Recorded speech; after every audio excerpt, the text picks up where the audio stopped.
The story of Hazrat Luqman and his donkey. An incident involving Hazrat Luqman and a donkey that will astonish you.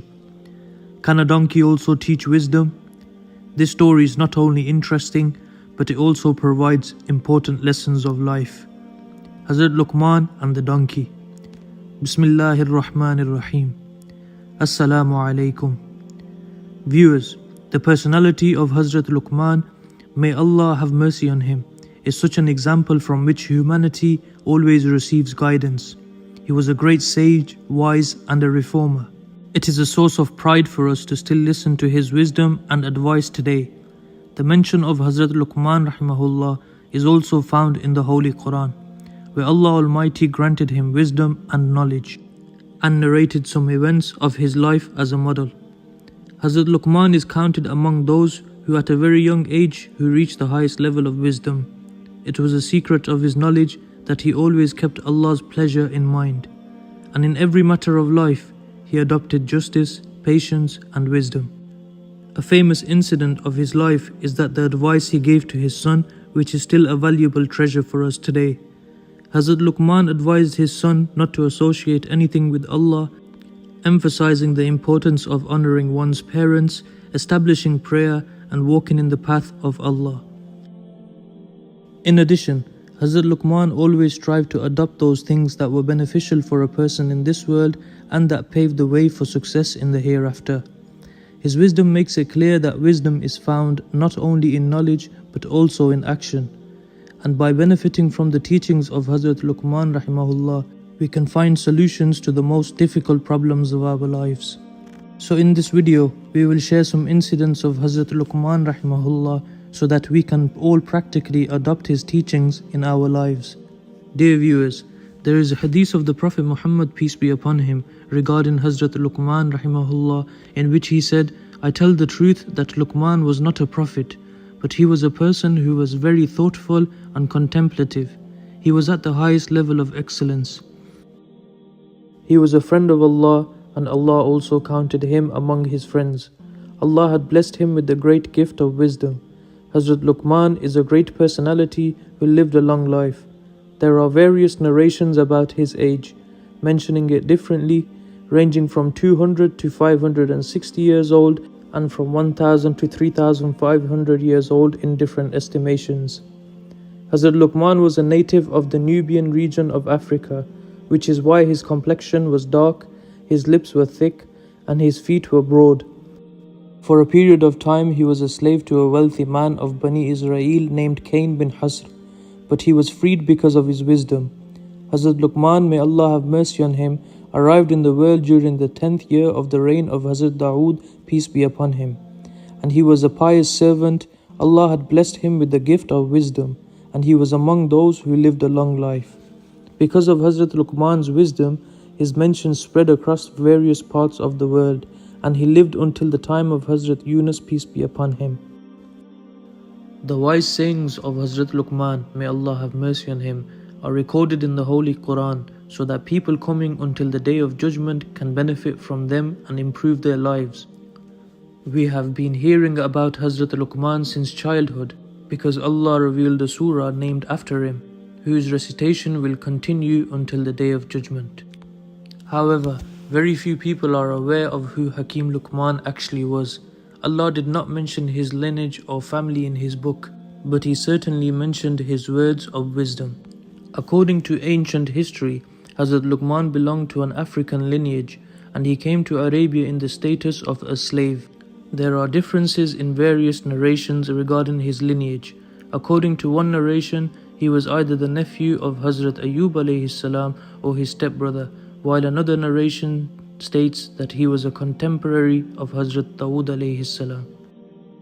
The majority of scholars say that Hazrat Luqman was not a prophet, nor was any revelation sent down to him, because in the Quran and Hadith there is no clear indication of him being a prophet. He wasn't very attractive, but because of his wisdom and intelligence, his status was very high. Hazrat Sa'id bin Musayyib rahimahullah said to a Habshi that you should not be saddened because you are a Habshi, for among the Habshi people there are 3 individuals who are counted among the best people of the world: Hazrat Bilal Habshi radiyallahu ta'ala anhu, the freed slave of Hazrat Umar Farooq radiallahu ta'ala anhu, Mahja, and Hakim Luqman rahimahullah. This makes it clear that Hazrat Luqman belonged to the Habshi African black lineage. The greatest testimony to Hazrat Luqman's wisdom and his saying is given by Allah Ta'ala in Surah Luqman, where the advice he gave to his son has been mentioned. These wise sayings were mentioned in the Quran so that people who come until the Day of Judgment can benefit from them, improve their lives, and establish a better society. Now, dear listeners, this is where the real story begins. The most famous advice of Hazrat Luqman alayhi salam, the advice he gave to his son. One day, Hazrat Luqman gave advice to his son. He would begin every piece of advice with the words, "O my son." This gives the impression that perhaps he had only one son, or that this son was especially dear to him. In historical records, this son's name has been written as Baran. However, the advice of Hazrat Luqman alayhi salam was meant for all children. This is actually the style of an experienced speaker. They address the elder, yet they capture the attention of the younger ones, teaching them the most important lessons. Hazrat Luqman said to his son, "My son, do not attach your heart to what people like or dislike, because such things are never in a person's control, no matter how hard he tries." His son replied, "Father, please give me a practical example so I can understand this better." Hazrat Luqman said, "Alright, get up and come outside with me so I can teach you this lesson." So Hazrat Luqman and his son stepped out of their home, and with them was a donkey. Hakim Luqman mounted the donkey while his son walked beside him. When they approached a group of people, the people looked at them and said, "Look at this old man, how cruel he is. He is riding the donkey himself while his young son has to walk behind him." Hazrat Luqman said to his son, "Did you hear what they said?" The son replied, "Yes, father, I heard." Hazrat Luqman then said, "Alright, now I will walk and you ride the donkey." After walking a short distance, Hazrat Luqman and his son came across another group of people. This group said, "How badly mannered these two are. The father should have been the one riding the donkey while the son walked, and the son should have shown mercy to his elderly father and let him sit on the donkey." Hazrat Luqman said to his son, "Did you hear what they said?" The son replied, "Yes, father, I heard." Hazrat Luqman then said, "Now we will both ride the donkeys together." So both of them sat on the donkey and continued walking until they came across another group of people. This group said, "Both of them are so cruel. They are both sitting on this poor speechless animal, putting so much weight on it that its back could break. It would have been better if only one of them rode the donkey and the other walked on foot." Hazrat Luqman asked his son, "Did you hear what they said?" The son replied, "Yes, father, I heard." Hakim Luqman then said, "Now we will both walk behind the donkey." So they got off and began walking behind it.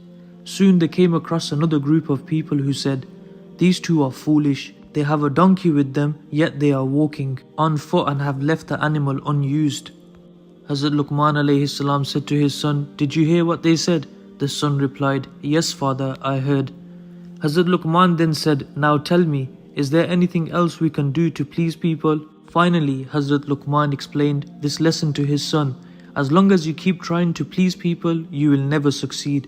So make the pleasure and approval of Allah your true goal, so that you may succeed in this world and the hereafter.